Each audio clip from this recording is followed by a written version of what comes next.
മനുഷ്യരായി കാണാത്ത ഇവിടുത്തെ ബ്രാഹ്മണിസത്തിന്റെ ആ മതത്തിന്റെ ഹിന്ദുത്വത്തിന്റെ ആളുകളല്ല ഞങ്ങൾക്ക് ഹൈന്ദവരുമായി ബന്ധക്കാരനായി കണ്ടുകൊണ്ടിരിക്കുന്ന SNDP ഉൾപ്പെടെയുള്ള സമുദായ സംഘടനകൾ അവരുടെ ദൈവതുല്യനായി പരിഗണിച്ചുകൊണ്ടിരിക്കുന്ന ശ്രീനാരായണ ഗുരുവുണ്ട്.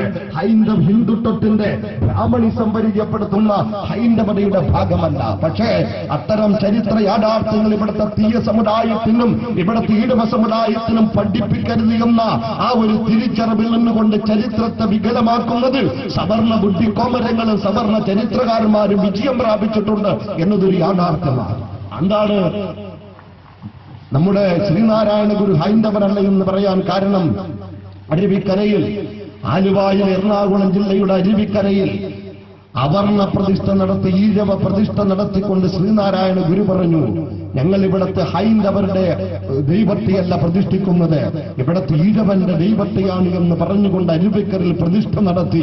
ഇവിടത്തെ സവർണ വിധേയത്വത്തിന്റെ വ്യവസ്ഥതയോട് ഞങ്ങൾക്ക് ബന്ധമില്ല എന്ന് പരസ്യമായി പ്രഖ്യാപിച്ച കേരളത്തിന്റെ വിമോചകനായിരുന്നു മഹാനായ ശ്രീനാരായണ ഗുരുവെന്ന് നമുക്ക് ബോധ്യമുണ്ട്. ഞാൻ പറയുന്നത് ഇവിടത്തെ ഈ ദളിത് വിഭാഗത്തെ അംബേദ്കറെ ആദരിക്കുന്ന സമൂഹത്തെയും ശ്രീനാരായണ ഗുരുവിനെ ആരാധിക്കുന്ന സമൂഹത്തെയും ഹൈന്ദവതയുടെ ഭാഗമാക്കി നിർത്തിക്കൊണ്ട് അതോടൊപ്പം ബ്രാഹ്മണിസത്തിനെതിരെ പോരാട്ടത്തിന്റെ പാരമ്പര്യവും അനുഭവമുള്ള ഇവിടത്തെ ഇന്ത്യ രാജ്യത്തിന്റെ ദ്രാവിഡ സമൂഹത്തെയും യാദവ സമൂഹത്തെയും ഹൈന്ദവതയുടെ ഭാഗമാക്കി അവതരിപ്പിച്ചുകൊണ്ട് ശ്രീനാരായണ ഗുരുവിന്റെ സമുദായത്തെ ഉൾപ്പെടെ ഹിന്ദുത്വത്തിന്റെ ഭാഗമാക്കാണ് എന്ന് പരസ്യമായി പറഞ്ഞുകൊണ്ട് അങ്ങ് പെരുന്നയിലെ NSSന്റെ തമ്പ്രാന്മാരെ എന്തെങ്കിലുമൊക്കെ പറയുമ്പോൾ അതിന് വിധേയമായി നിങ്ങൾ അറിയണം, കേരളത്തിന്റെ ജനസംഖ്യയുടെ 12% വരുന്ന ഈ രാജ്യത്തിന്റെ അധികാര മണ്ഡലങ്ങളെ കാർന്നു തിന്നുകൊണ്ടിരിക്കുന്ന ഒരു കാലത്ത് പരദേശി ബ്രാഹ്മണത്വത്തിൽ സമരം നടത്തിയ പാരമ്പര്യമുള്ള ഇന്ന് സവർണരായിക്കൊണ്ട് വാദിച്ചുകൊണ്ടിരിക്കുന്ന സവർണർക്ക് വേണ്ടി മാത്രം സംസാരിക്കുന്ന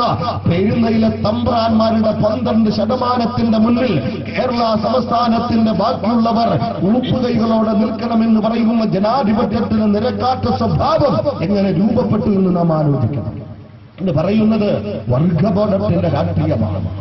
ഈ രാജ്യത്തെ ബ്രാഹ്മണിസ്റ്റുകൾ ചെയ്യുന്ന അബദ്ധത്തെ നാം തിരിച്ചറിയുന്നില്ല. ഇവിടുത്തെ പുലയൻ അവൻ മനുഷ്യനല്ല, ഇവിടുത്തെ പറയൻ അവൻ മനുഷ്യനല്ല, ഇവിടുത്തെ പട്ടികജാതി മനുഷ്യരല്ല എന്ന് പറയുന്ന ബ്രാഹ്മണിസത്തിന്റെ കാവലാളികൾക്ക് അവരെല്ലാം ഹൈന്ദവരാണ് എന്ന് പറയാനുള്ള ന്യായം എന്താണ് എന്ന് നാം ആലോചിക്കണം. ഞാൻ പറഞ്ഞത് ഇത്തരം ബ്രാഹ്മണിസത്തിന്റെ ആളുകളാണ് ഇന്ത്യ രാജ്യം ഭരിക്കുന്നത്. ഇന്ത്യ രാജ്യം ഭരിച്ചവരുടെ പട്ടിക പരിശോധിക്കണം, ഇന്ന് ഭരിച്ചുകൊണ്ടിരിക്കുന്നവരുടെ പട്ടിക പരിശോധിക്കണം. ഈ രാജ്യത്തിന്റെ പാർലമെന്ററി സംവിധാനത്തെ ദുർവിനിയോഗപ്പെടുത്തിക്കൊണ്ട് സവർണാധിപത്യത്തിലേക്ക് രാജ്യത്തെ നയിക്കുന്നതിന് വേണ്ടി മത്സരിച്ചുകൊണ്ടിരിക്കും